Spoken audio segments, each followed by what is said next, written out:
well, it's the grand final and these guys can't even get their answers straight, you know. But Anthony Albanese is doing a masterful job of not answering questions at those press conferences. Masterful. Absolutely masterful. And filibustering. And this is the tactic, right? He's cottoned onto this from the last campaign because there were a lot of follow-up questions. He is not allowing one of those journalists in the room from doing a follow-up question. Scott Morrison and they've got to back same. each other. Yeah, he absolutely he did. But I thought there was a new line from Anthony Albanese today, a new attack for the final 2 weeks of the campaign. These are the leftovers from the Morrison government, and you've just got the Conservatives left over. Yeah. That is going to hurt them as well. We haven't spoken about this a lot, Andrew, but among women, I think the Conservatives and the Liberals have a real problem in this campaign. Well, I famously had an interesting discussion with Peter Credlin about the Liberal Party needing to do more for women.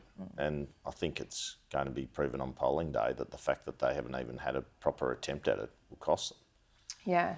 I memean, I don't think on policy that their policies are any worse or better for women. I think the coalition has, that question about modern women, what's Peter Dutton offering for modern women, that question should also be, put to Anthony Albanese in many ways. I put it to Jason Clare and he started talking about work from home. I thought a pretty good answer on his feet because, yes, that does speak to many women, absolutely. But, I mean, is housing not the domain of women? Like the coalition brought in the women's budget. Policies. I'm not sure whether, it's just they had some health policies which were targeted towards women. Absolutely, but that's that occurred about a week after I told Peter Credlin the coalition needed to come up with some policies. That's bipartisan though, isn't it? Yeah, but Labor came up with them. Yeah. And I just haven't seen any attempt by Peter Dutton to speak to women.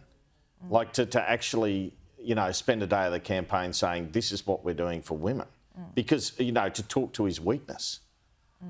Because everyone knows that he's got, close to or probably a majority of the blokes voting for him. Yeah. I mean, it's kind of terrible to be talking about this. Probably some of our viewers are going, oh, gosh, really? But it's political reality. It is. Morrison suffered from women not voting for the Liberal Party, and Peter Dutton risks the same. And I know, there's a bit of a view out there, Tony Abbott voted despite women not voting. Despite women not voting for him. Remember? Yeah, he made himself the Minister for Women. Yeah. Very interesting. He had no woman in the cabinet. Anyway, look, one woman in the cabinet. But look, I just think that's an area they needed to go to. Yeah. And look, we spoke off air about this, but I've been saying it for absolutely months on air. He needed to get the policy out early and sell it so that people knew what he stood for, knew he had a different vision for Australia.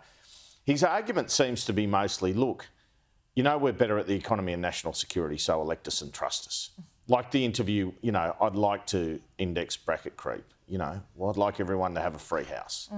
It's nice, but it's kind of strange if you're saying, sometime in the future when the budget's better, if the budget's better, we can do that. I didn't really get that. The other problem I see for the Conservatives Liberal coalition at the moment is this news poll today. You're right on the policy work. They are being marked down for that. Not sure what their policies are. They left it too late. The things that they're ahead on are defence and growing the economy in news poll.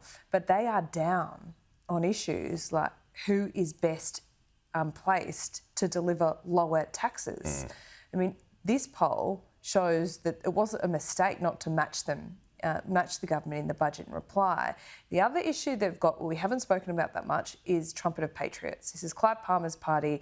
He's putting a hell of a lot of money into ads again. He's got very deep pockets. This really affected Bill Shorten when he lost in 2019, the bill that you can't afford. Remember, those ads were absolutely everywhere. This time around, what Clive Palmer is doing, he's attacking both the major parties. So the coalition don't have that ancillary benefit of those ads pushing people their way or onto a Conservative vote.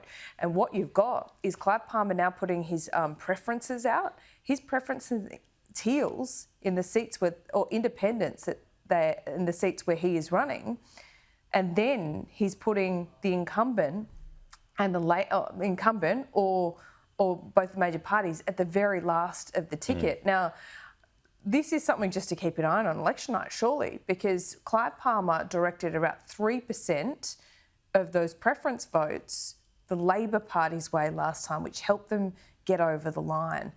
And if you look at how these preferences are going to flow, that could put even Peter Dutton's own seat in danger. Peter Dutton's seat is not in danger. All right, I don't think so. All right, apparently the Liberal preferences? polling shows Dixon, he is ahead by 5%, I'm told. Right, that is Labor spin.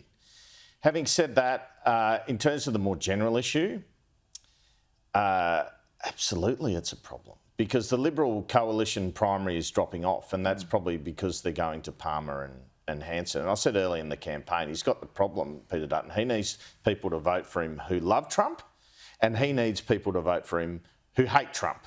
So how the heck do you get that balance right? You know, I mean, you kind of do it by doing an interview with me and saying, I'll pick a fight with Donald Trump. And then at the end of the interview, you say, oh, well, Donald Trump's standing up for his country. So that shows how the issue that you've got. But the preferences are very disciplined always, 70-90% from the Greens to Labor. Yes. When it comes to One Nation and Clive Palmer, because it involves a lot of working class vote, it can be usually 55 to 45 for the coalition. So if you lose that primary vote to One Nation, to Clive Palmer, the danger is you can lose a significant amount of your two-party preferred vote, and that's where you end up losing. Okay. A bit to pick over for the next fortnight, Andrew. Thank you. Great to see you. We'll see you soon.